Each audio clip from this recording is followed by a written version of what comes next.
Muy buenas noches, muy buenos días, muy buenas tardes, dependiendo del lugar de México, el planeta o el universo desde el cual nos estén escuchando esta nochecita de domingo 11 de agosto de 2024 aquí en su programa Entre Estantes. Un programa de cierre olímpico, un programa de análisis de Estados Unidos y tal vez, y solo tal vez porque la comunicación parece que no está muy fluida, una entrevista sobre temas académicos, sobre una institución universitaria del norte de la República, en la cual pues estamos contactando para una charla. Y un tema que subyace a los olímpicos, que salió por ahí la plática en estos días, y que de hecho me ha llevado a traer un libro que vamos a revisar, que es la fama como resultado de una acción individual. Pero entraremos en el análisis un poquito más adelante. Entonces, el día de ayer fue cumpleaños de nuestra colaboradora y coach de repente, doña Paola Suárez, que entre otras cosas ejerce de mi esposa y a quien le vuelvo a remitir mi felicitación y todo mi cariño y todo mi amor. Gracias, mi estimado Osvaldo, qué bueno que ya estás conectado por acá y pues ya estamos aquí comenzando. Pues vamos a comenzar un poco con lo político. En México, el día de hoy se llevó a cabo una manifestación multitudinaria, centro de la Ciudad de México, varias ciudades de la República, la llamada Marea Rosa, se manifestó para exigirle al INE que no fuera a hacer ninguna chacalada a la hora de asignar los diputados en el tema de la mentada sobre representación. Y bueno, pues finalmente este tema da para mucho que hablar. De hecho, en estos días precisamente nos dio para platicar en un pequeño reel que hicimos sobre ese punto, porque, híjole, pues el tema de la sobrerepresentación ha dado mucho de qué hablar. Maestra Lupita, muy buenas noches, licenciada Guadalupe Sánchez. ¿Qué pasa con la sobrerepresentación? No vamos a profundizar porque ya lo hemos hecho. Más bien retomaremos lo que hicimos en el pequeño enlace de TikTok que por ahí compartimos en estos días para revisar ese tema que insisto, da de qué hablar. A resulta de las elecciones, Morena, Verde Ecologista y PT, que se coaligaron en la denominada Juntos Seguiremos Haciendo Historia, pues ganó la mayoría de los distritos electorales uninominales, ganaron 263, si mal no recuerdo. PRI, PAN, PRD en su coalición Fuerza y Corazón por México ganaron 36 y Movimiento Ciudadano solo ganó una. De ahí tiene que venirse el reparto de las llamadas plurinominales, que son 200 diputados y 32 senadores. Y bueno, en ese tema es donde comienzan los problemas. ¿Por qué comienzan los problemas? Ya lo vimos, la Constitución dice una cosa, el acuerdo del INE, que muy pocos habían hablado de él y que salió a colación, decía otra.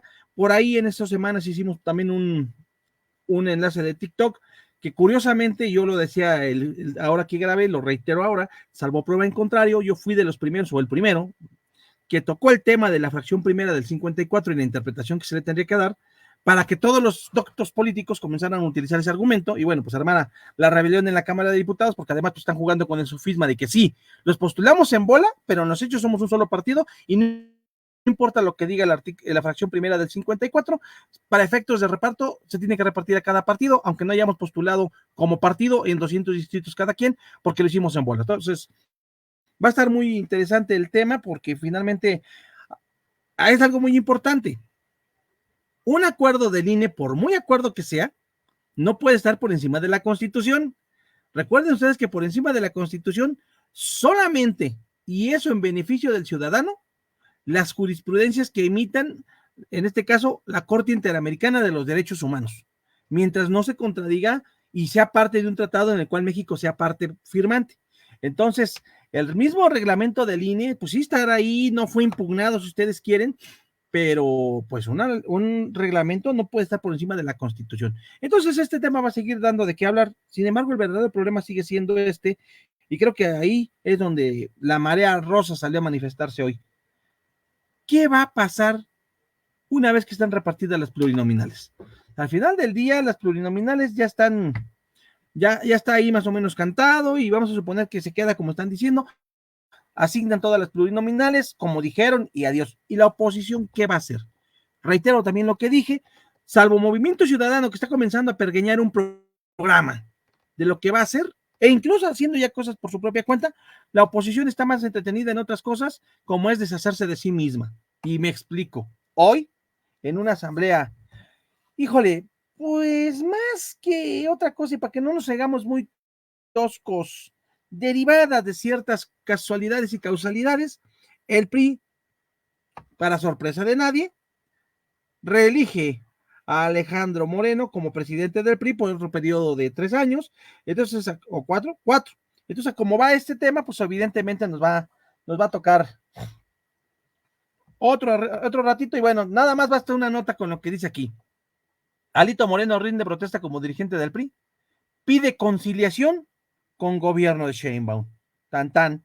O sea, si el señor no se ha empinado, y disculpen el francés antiguo, no sé qué puede hacer, porque además las averiguaciones previas que según había en su contra, nadie sabe y nadie supo, y pues está nada de protestar como senador, etcétera, etcétera. Entonces, pues eso hay. Y en el PAN, pues están tratando de ponerse de acuerdo con cómo van a elegir dirigentes, pero pues van a dejar, para que no digan, concursar a una mujer, nada más a una mujer. Entonces, pues como que dice uno, y entonces, ¿qué se pretende? ¿No? Entonces, pues va a estar bastante interesante, y pues no sabemos bien qué va a pasar con la oposición, salvo el caso de que se deshagan de sí mismos, ¿no? Saludos a Carlos Altamirano, saludos a la maestra Karina Atla Aguilar Parra, que nos acompañan en esta transmisión también. Entonces, pues por ahí, la Marea Rosa pide que el INE, con criterios más políticos que jurídicos, asigne los plurinominales. Y digo más políticos que jurídicos porque sigue siendo un absurdo, y también lo reiteré, sigue siendo un absurdo que digan, es que Morena se opuso a la sobrerepresentación en su momento y ahora ya no quiere, ya se quiere agandallar todo. Señores, cuando Morena se oponía a la sobrerepresentación era porque el PRI se agandallaba todo y a ellos no les tocaba. Ahora se voltea la moneda, pues obviamente se van a aprovechar de lo que quieren para volver a ser el partido hegemónico de los tiempos modernos. El PRI de hoy, la cuarta transformación, ya lo hemos dicho en veras y en broma, fue Partido Nacional Revolucionario, Partido de la Revolución Mexicana, Partido Revolucionario Institucional, Morena. Ahí está su cuarta transformación. Y no lo digo yo, lo dice la lista de afiliados, que comienza con el mismo presidente Andrés Manuel López Obrador y termina con los últimos transfugas que se fueron a Morena del PRI en su momento. Entonces, no hay nada nuevo. Solo los ciudadanos, entre los que no estuvimos de acuerdo con ese triunfo, que votamos de una u otra manera, pues estamos a la expectativa de lo que van a hacer los partidos políticos. Porque por lo pronto, en lo que viene siendo el reparto de los plurinominales a nivel jurídico, no parece que vaya a haber un cambio, y en tal circunstancia, pues no hay mucho para dónde hacerse. Ahí cierra esta nota de la sobrerepresentación y de la marcha de la Marea Rosa que hubo el día de hoy. Les decía, como segunda nota, de manera muy general, regresamos a este pequeño tramo para señalarla. Bueno, después de una situación llena de irregularidades, el PRI reelige a Alejandro Moreno Cárdenas, y bueno, pues finalmente, pues no hay más que decir en este momento, y pues al parecer no va a haber de otra para efectos de seguir 4 añitos más con AMLito, y ahora ya no es Alito, ya es AMLito, y pues en un descuido se nos puede ir al 2032, si no es que en 2030, si aún existen, pretenda ser el candidato presidencial del Partido Revolucionario Institucional, como por ahí los corrillos de la política dicen, empezando por el tema de que si no lo hace bien la presidenta, diga, necesitamos un hombre en la presidencia que sepa hacerlo, un hombre de pantalones, echado para adelante, un guerrero, y él dice que eso es él. Entonces, pues, va a estar divertidísimo también estos por lo menos 3 años, estos 3 años al 27 y 6 años al 2030, para ver qué es lo que va a seguir, porque bueno, si ya se religió una vez, se va a poder reelegir las veces que se le antoje al frente del PRI, y sobre todo tiene 4 años para terminar de consolidar su poderío. Pasemos ahora sí al tema olímpico. Pues bueno, terminaron las Olimpiadas. En unas Olimpiadas que la palabra que podría ser definitoria de lo que hubo aquí, definitivamente, y ya se me fue la palabra otra vez, fueron unas Olimpiadas totalmente, ándale pues, esa palabrita cómo me ha estado dando lata el día de hoy. Fueron unas Olimpiadas totalmente llenas de crítica, llenas de discusiones, que al final de cuentas quitaron el foco de lo estrictamente deportivo para centrarlo en temas que iban totalmente ajenos a la Olimpiada, comenzando desde la misma inauguración con el cuadro que se hace que reproduce una bacanal griega. Finalmente las Olimpiadas tienen un origen griego, se reproducen con base en el cuadro que yo les mostré. Y bueno, pues obviamente las buenas conciencias filocristianas salieron con que eso era un ataque a la última cena. Ahora ya se fueron más allá, ¿eh? Ahora hay grupos conservadores que dicen que todo eso, esa representación y ese tema del olimpismo es un llamado al satanismo, a Belcebú, a todos los dioses, al golem, en fin, una cosa tremenda, y que pues quienes ven las Olimpiadas están a 2 minutos de estar condenados al infierno por ser anticristianas, en su origen, concepción y desarrollo actuales.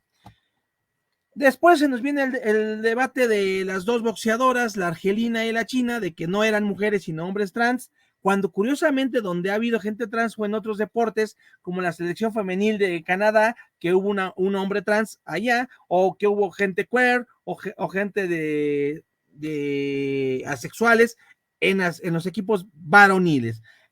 Pero acá las mujeres quedó demostrado que son mujeres con una alta producción de testosterona, lo cual es algo extraño, pero sí es posible.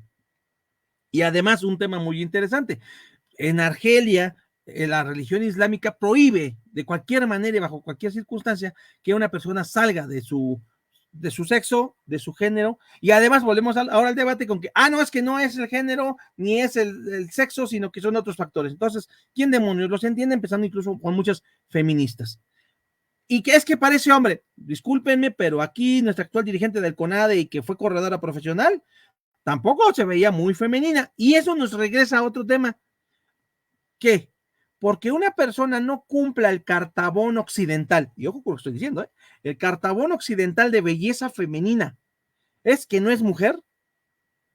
Entonces un hombre con rasgos muy finos no es hombre, es una mujer disfrazada, aun cuando tenga genitales, porque bueno, bajo ese canon absurdo, pues podríamos poner esa etiqueta de un lado y del otro.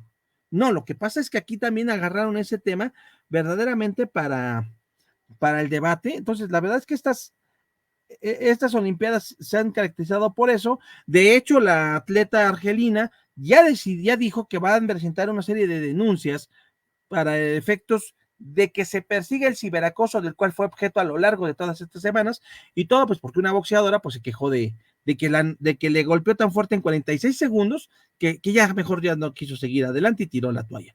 Entonces pues es tremendo, y pues sí, finalmente, más bien han sido unas Olimpiadas totalmente como ajenas hacia el lado deportivo para meterse al lado del debate y del debate, del ataque. Fueron verdaderamente unas Olimpiadas ajenas a lo deportivo en gran medida. ¿Cómo queda el medallero? Bueno, pues en el medallero, fíjense ustedes que de 124, de todos los países que participaron por primera vez en 124 años de olimpismo moderno, 2 países empatan en las medallas de oro, Estados Unidos y China. Lo que lleva al desempate por primera vez es la cantidad de medallas de plata obtenidas, y en este rubro es donde Estados Unidos logra desempatar, pero quedaron tanto Estados Unidos como China empatados en 40 medallas de oro. México, bueno, México tuvo una de las peores actuaciones que se le puedan recordar, en gran medida, bueno, pues por la pésima gestión deportiva que ha tenido la actual titular de la CONADE, que pues esperemos que no tarden en darle las gracias, pero la realidad es que mientras no se haga una labor verdaderamente gubernamental de alto calado para ayudar al deporte mexicano, no se espera demasiado. ¿Qué es la diferencia de China y Estados Unidos con relación a México? Pues una muy simple. En esos países ser atleta es una profesión. En México es como su hobby de la persona. Hay un chiste muy común en las personas que son escritores profesionales, y cuando dicen, ¿a qué se dedica usted? Soy escritor. Sí, pero ¿de qué trabaja? No, espérame, yo trabajo de escritor. Bueno, pues aquí es lo mismo. ¿Usted qué es? Deportista. Muy bien. ¿Y de qué trabaja? Pues efectivamente, porque en México los deportistas pocas veces trabajan de deportistas. trabajan haciendo otras cosas, y bueno, y en algunos casos incluso vendiendo trajes de baños, como el equipo femenil de nado sincronizado, que no alcanzó medallas, se fue el 6º lugar. México alcanzó la asombrosa cantidad de 2 platas, 3 bronces, si mal no recuerdo. Y bueno, pues ¿cómo queda? El medallero a nivel global, los primeros 5 países fueron Estados Unidos, con 126 medallas, 40 de oro, 44 de plata, 42 de bronce. China, con 91 medallas, 40 de oro, 27 de plata y 24 de bronce. Recuerden ustedes que el medallero no es en la cantidad de medallas obtenidas en global, aún así China tiene más, sino en la cantidad de medallas de oro. Y ahí es ahí donde vemos que Japón está en tercer lugar, con 45 medallas, habiendo obtenido 20 de oro, mientras que Australia, obteniendo 53 medallas, está en cuarto lugar porque obtuvo 18 de oro. Australia está en quinto lugar, pese a que obtuvo 64 medallas, porque de estas solamente 16 fueron de oro. Entonces, en ese tenor, pues es como se da. Ahora, ¿cómo quedó el medallero olímpico para los países latinoamericanos? El primer lugar fue Brasil, que quedó ganó 3 oros. Luego en segundo lugar, Cuba, con 2 oros. Jamaica, por encima de México y de otros países, obtuvo 1 oro. Argentina, Ecuador otro oro, Argentina otro oro, Chile otro oro, Santa Lucía obtuvo 1 oro y 1 plata, y México estuvo en la posición 65 del medallero, abajo de Dominica, de Guatemala, de República Dominicana y de Santa Lucía como medallistas. Ahí para que se den una idea de lo bonito que nos fue. 3 platas, 2 bronces fue lo que nos llevamos. Entonces, pues qué pena el juego, los clavados sincronizados, pues que fue de Celaya y de Olvera. Osmar Olvera obtiene la de bronce también en salto individual. Y bueno, pues esa es la triste historia de nuestro medallero latinoamericano, lo cual pues sí nos da como para ponernos a llorar. Y bueno, pues finalmente, dentro de las estampas olímpicas, pues ya dijimos las más fuertes, tema de las deportistas Argelina y China, el tema de la última cena, el tema de algunas representaciones que se hicieron en el río Sena, la intoxicación de una pentatleta después de nadar en el río Sena, que finalmente, una escena que muy pocos vieron, que es importante también reiterar, ahora sí, ya viniéndonos como a esos detalles de lo que fueron las Olimpiadas, lo que hicieron los atletas argelinos. Recordarán ustedes que en lugar de un desfile, lo que hubo fue un desfile andante, lo que hubo fue una caravana de barcos donde iban todas las selecciones. Al llegar al río Sena en una cierta altura, los argelinos arrojaron flores. Recuerda, los que no lo saben, pero para eso estamos nosotros, para platicarles, durante muchos años, siglos, Argelia fue colonia francesa. De hecho, en Argelia se habla francés por este motivo. Por eso mucho deportista francés tiene orígenes argelinos, porque para efectos jurídicos pueden optar por esa nacionalidad pese a haber nacido en Argelia, porque sus padres o sus abuelos son argelinos. Pero en los años 60, en pleno gobierno de Charles de Gaulle, un grupo de argelinos salió a manifestarse a las calles y fueron cruelmente reprimidos, y más de 100 argelinos fueron asesinados en ese momento y sus cuerpos fueron arrojados al río Sena. Y solamente pudieron rescatar unos cuantos cuerpos de la corriente del río Sena, y precisamente ahí los argelinos arrojaron esas flores para agradecer la lucha de los mártires argelinos por la independencia de Argelia. Entonces, pues sí, es uno de los detalles. Obviamente, escuchar a Celine Dion después de muchos años cantar una canción tan hermosa como la del Himno del Amor, que además, bueno, para mí se me hace una de las mejores versiones que he escuchado, aunque va a estar difícil que alguien supere la versión original de Edith Piaf, pero una gran versión la de Celine Dion. La marsellesa cantada en la cúspide de la Asamblea Nacional. Los franceses se pulieron en ese tema, hubo lugar obviamente para este debate y esta chismología. Entonces, pues sí, ahí sin duda. Y entre las tantos, bueno, hoy la atleta de Bután, si mal no recuerdo, llegó hora y media después de la maratón que la ganadora, pero pues tienen que esperarse a que llegue el último, y fue la última en llegar. Entonces, esa es otra estampa que queda ahí. Y por supuesto, el de nuestro argelino, el de nuestro turco consentido, Yusuf, que habiendo ganado el segundo lugar en la competencia de tiro con pistola de aire, se convirtió en una leyenda y todo. Y eso es lo que nos lleva, vamos a entrar a esa parte de la plática. Creo que no nos va a acompañar nuestro invitado. Qué pena nos da. No nos ha llegado aquí la confirmación de que la persona ya nos haya visto. Y eso nos da mucha pena, mucha pena. Pero bueno, vamos a ver. Pues no, parece que no nos van a acompañar. Qué pena, habría sido muy interesante que nos acompañara, pero en fin, ahorita lo seguiremos mirando y lo seguiremos contando. Por ahí se soltaron una serie de comentarios sobre este personaje, desde todos los ámbitos. Las feministas dijeron que cómo era posible que nada más se centraran en él y no en su compañera que había combatido, porque fue la plata en la competencia de tiro mixto, hombre y mujer, pero que todo el mundo se concentró en él y no en su compañera de Turquía. Pero la ganadora de la competencia coreana, si mal no recuerdo, también fue parte de los memes y de lo viral por cómo se veía que parecía un asesino a sueldo y que la película le iban a protagonizar uno y otra, y en fin. Otros recordaron que hace muchos años un tirador peruano que llegó a las Olimpiadas de Suecia, llegó totalmente desequipado, enfermo, ganó la medalla de oro y dice, nadie lo recuerda. Y aquí en México, bueno, pues tenemos para prestar y regalar con nuestros atletas que pues no se recuerdan sus nombres. O sea, ahorita si me los preguntan no los tengo más que el de Olvera y eso porque lo estábamos viendo aquí cuando estábamos platicando con ustedes. Y es que en lugar de que ellos sean famosos y estén en la cúspide de la fama, ¿por qué los olvidamos y nos acordamos de un tipo como el Turco? Que pues, ¿qué tiene de raro aparte de que llegó como si se hubiera levantado de la cama así de que, ay, que tengo que ir a tirar, ¿verdad? Ahorita vengo, ¿no? ¿Qué más? ¿Qué más? A eso se le llama de alguna manera fama. Y nos va a llevar al libro del que les voy a platicar. ¿Qué es la fama? La fama es una construcción social, de entrada. ¿Y por qué es una construcción social? Porque son los individuos de esta comunidad quienes determinan que cierto acto, que cierto individuo merece ser conocido, reconocido, visto, estudiado, emulado. Y hoy en día, bueno, memetizado, no mimetizado, memetizado a niveles virales. Pero la fama al final del día, aunque pudiera ser creada a través de ciertos elementos, pues esta fama de alguna manera es artificial.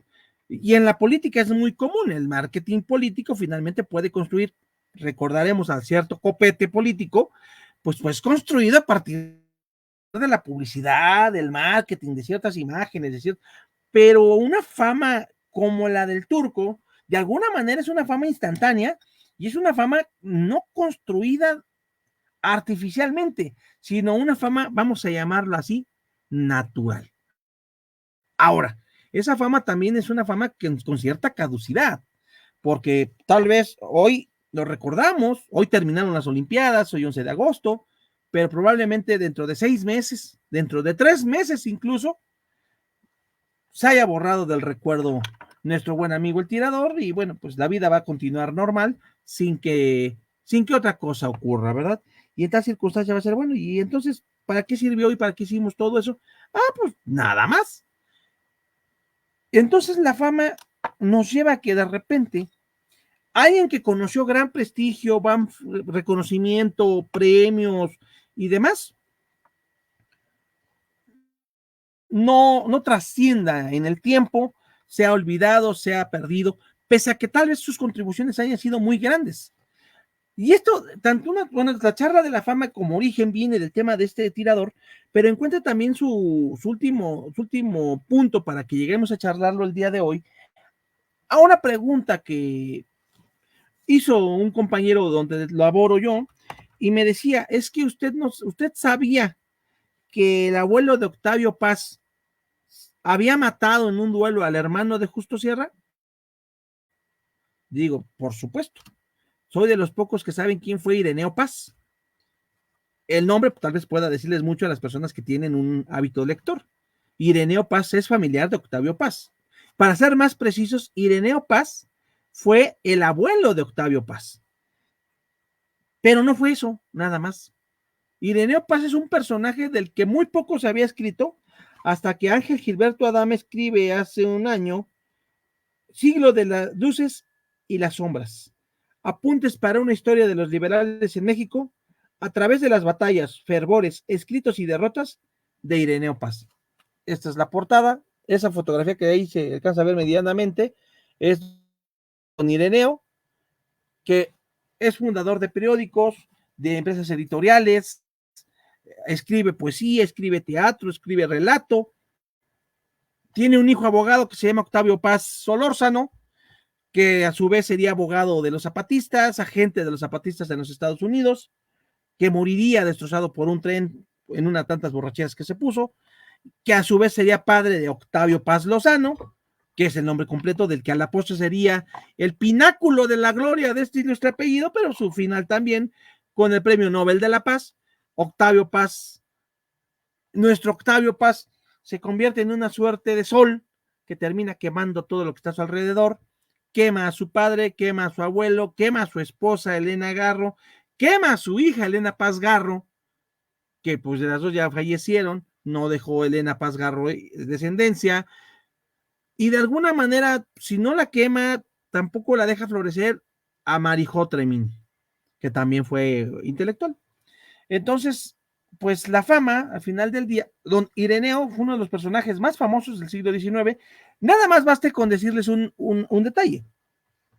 La leyenda cuenta, y eso habla del papel de los intelectuales en el siglo XIX, y cuenta que la redacción del Plan de Tuxtepec, movimiento armado por el cual Porfirio Díaz derrocaría a Sebastián Lerdo de Tejada y llegaría a la presidencia de la República para posteriormente convertirse en el dictador que todos conocemos, es Ireneo Paz redacta este plan de Tuxtepec y es el creador del célebre lema sufragio efectivo, no reelección. De él es la hechura de este lema, que sería adoptado por los porfiristas primero, olvidado por ellos y después retomado por Francisco I. Madero. Entonces, pues sí, es muy interesante el asunto y de alguna manera, pues es una pena que la fama que se puede construir con el trabajo también sea una fama que se pierda, pues por algún factor externo, el paso del tiempo, el olvido, la inmediatez de los actos ahora en día. Es curioso, hubo una época donde la fama era algo momentáneo, pero que trascendía el tiempo. Hoy es algo instantáneo que puede no trascender. Hace un siglo la gente hablaba de los intelectuales, de los combates intelectuales, pues a través de los pasquines, de los periódicos, de las hojas volante, y eso es todo, ¿no? Las hojas de papel volando que dice El Son de la Negra, pues se refería incluso a estos. Hay por ahí un artículo que escribe Pavel Granados en alguna revista donde habla de las hojas de papel volando, ¿no? Y es interesante porque así se reconocía, ¿no? Tenemos a nuestro José Guadalupe Posada, creador de la Catrina, bueno, en este caso de la Catrina Garbancera, de la calavera garbancera, que así se le llamaba a esas calaveras, que a la postre Diego Rivera retomaría y convertiría en lo que conocemos hoy en día como la Catrina, pues eran creadores de estas hojas y estos pasquines donde se iban narrando los hechos de manera inmediata, con unas cuantas letras y muchas caricaturas, muchos dibujos. Hoy estamos aquí sentados siendo las 9:30 de la noche de México, siendo aproximadamente las 11:30 de la noche en Puerto Rico, siendo aproximadamente las 6:30 de la mañana, 7:30 de la mañana en Europa, y siendo las 4 o 5 de la tarde del día de mañana en Japón, en Asia. Pero una persona que tenga acceso al Internet y logre encontrar la señal de entre estantes, va a poder ver al momento. Y tal vez de lo que yo esté hablando en este momento, tome la nota, sepa de qué hablamos y esto genere una explosión de notoriedad de un acto de un individuo, pero así como cerrar la pantalla, se cierra la fama. Entonces, tal parece ser que lo único que ha cambiado es la inmediatez, pero la fama sigue siendo esa construcción social donde usted y yo definimos qué hacemos famoso. una canción, una caída, un comentario, un evento deportivo, un desastre aéreo, como el que ocurrió apenas en Sao Paulo hace un día que hubo 62 muertos. Por cierto, saludos a los colegas abogados brasileños, porque hoy en Brasil se conmemora el Día del Abogado. El Día del Abogado es una fecha muy móvil de país a país, porque depende de algún acto grande que se conmemore dentro de lo jurídico. Hoy es el Día del Abogado en Brasil. Entonces, estos actos, estos hechos, estos dichos, a través de su difusión y a través de la validación que a la sociedad en su conjunto les da como bloque, es lo que hace famoso algo o alguien. Pero también en esa misma medida, y sobre todo ahora con el TikTok, con el Instagram, pues una imagen, un video de 1 minuto se convierte en algo viral, pero a los 5 horas es cambiado por otro acto viral. Y de repente parece la competencia de que yo ya viralicé esto, ahora yo voy a viralizar esto otro, y así vamos. Pero eso es efímero. Esa fama es totalmente efímera. Y yo dudo mucho, digo, entre la muerte de don Ireneo y este libro pasó más de un siglo. Yo no creo que alguien en un siglo vaya a escribir sobre el Gangnam Style, vaya a escribir sobre Peso Pluma, vaya a escribir sobre la de Leche Homo, la señora que pintó un cuadro que pretendió restaurarlo, que irónicamente lo convirtió más famoso que que la obra original, porque se convierte en algo totalmente efímero. Entonces, pues sí, de pronto, esta cuestión efímera no trasciende. Yo les invito a que lean Siglo de las Luces y las Sombras, de Ángel Gilberto Adame, un libro interesante, un poco pesadito, ciertamente, pero que está redactado con un estilo ligero, sin perder la profundidad del tema, para que sea fácil de leer, vamos a llamarlo así. Finalmente, ya para ir dando por cerrado el programa de hoy, y va a ser un programa breve, como lo podrán ver, y vamos a hacer una entrevista, pero pues parece ser que nuestro invitado no va a poder comparecer. Tenemos que hablar de lo que está pasando en los Estados Unidos, básicamente del proceso electoral. El proceso electoral ya lo hemos visto aquí, ya el doctor López Vargas ha dado sus opiniones, él asegura que va a ganar Donald Trump. Ya hicimos ahí un doble o nada sobre ciertos temas, de que yo creo que Kamala Harris puede ganar, y se van dando pasos, ¿no? Kamala Harris ha aumentado y duplicado la cantidad de donativos que había, incluso comparada con Donald Trump. Licenciado Miguel Ángel Reina, muy buenas noches. Ha concitado el apoyo, más ahora que ya trae a su candidato a vicepresidente, el gobernador Walz, que también vendieron gorras tácticas. Él trae una gorra táctica militar puesta el día de que acepta la candidatura. Ponen unas gorras que dicen Harris Walz, y dicen que ya reunieron más de $1 millón con la venta de esas gorras. Donald Trump salió a escandalizarse, a decir que Kamala Harris y Walz son unos comunistas. Esa palabra hacía mucho que no se usaba en Estados Unidos, pues la acaba de desempolvar Donald Trump. Si Kamala Harris y Walz son comunistas, ustedes están viendo la transmisión en vivo de León Trotsky en este momento. O sea, por favor, ¿no? Es absurdo lo que dice Trump. El problema es que tiene mucha penetración con el público. Y obviamente es lo que se busca, que se logre. Pero el día de ayer, la principal, la LLSA, la Liga de Latinos de los Estados Unidos, la más poderosa liga que aglutina a la comunidad latina, rompió su tradicional neutralidad política y decidió apoyar en declaración expresa y señalando que van a dedicarse a reunir votantes y apoyos a Kamala Harris. Decidieron que la van a apoyar con todo, que porque 4 años de Donald Trump serían fatales para la comunidad latina y para todo lo que esto implica. Curiosamente, muchos latinos sí están apoyando a Donald Trump, pues finalmente, entre que son los segundas generaciones de aquellos que llegaron de inmigrantes, aunque sean de origen latino, pues dicen que los latinos son una mafia y todo. Entonces, pues finalmente eso es lo que traen ahí, y pues bajo esa lógica van a estar apoyando a Kamala Harris. Ya hay fecha para el debate. 10 de septiembre van a debatir Kamala Harris y Donald Trump. Y yo creo que este debate va a sacar chispas, porque por un lado, Kamala Harris no es Hillary Clinton, y número dos, tomó nota de lo que ocurrió cuando Hillary Clinton debatió con Trump.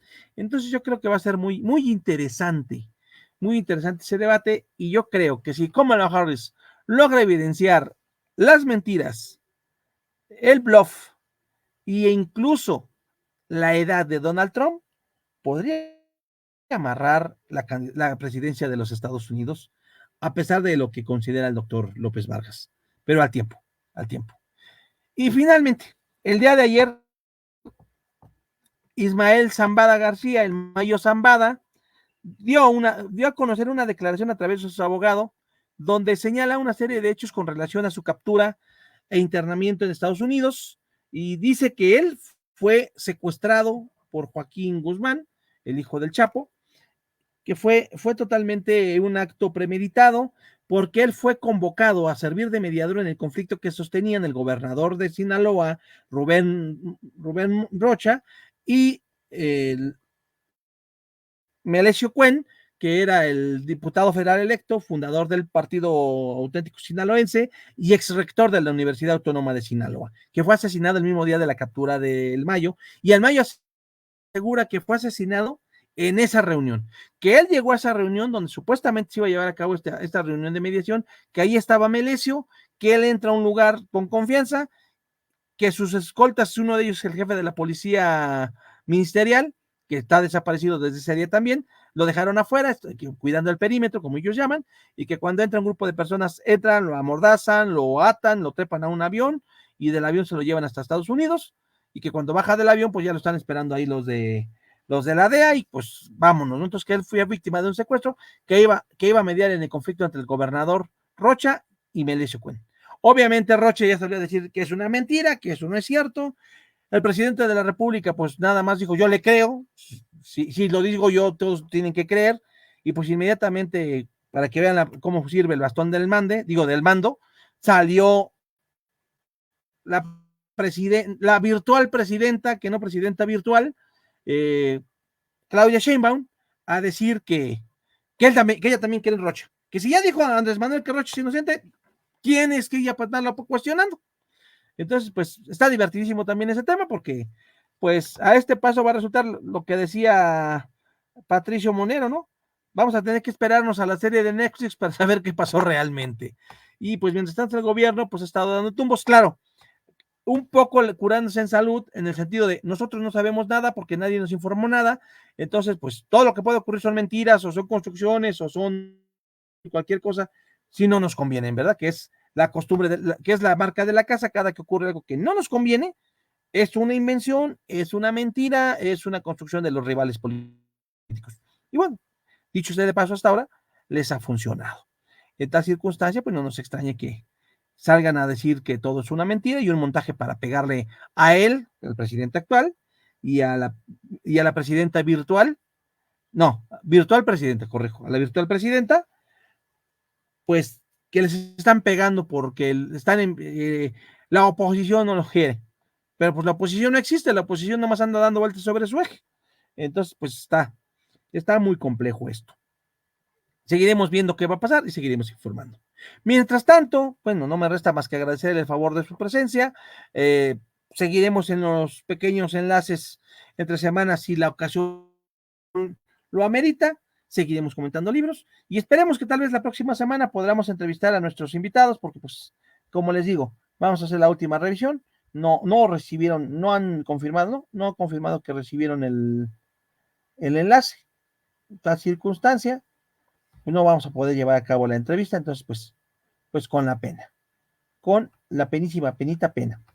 Pues muchas gracias por habernos acompañado esta noche de 11 de agosto de 2024.